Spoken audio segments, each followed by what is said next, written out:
isso aí é só pra vai ficar legal colocar isso no vídeo.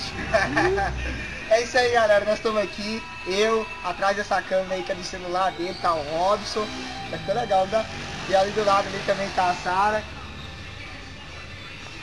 Nós três somos responsáveis por esse trabalho de sonoplastia e videosonoplastia.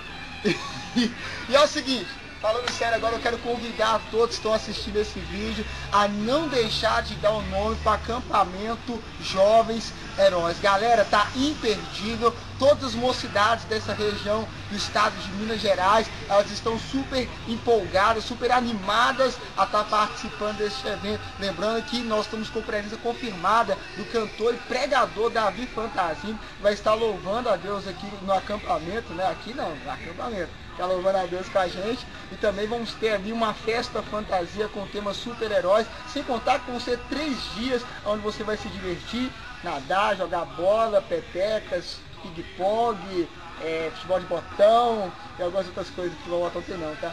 E também você vai estar adorando a Deus, louvando a Deus. Eu tenho a certeza que será uma bênção na sua vida. Alô, galera MJR que está me assistindo aí agora, Róximo, Priscila, Pastor Gleison. Deus abençoe a todos. Fiquem na paz em nome de Jesus.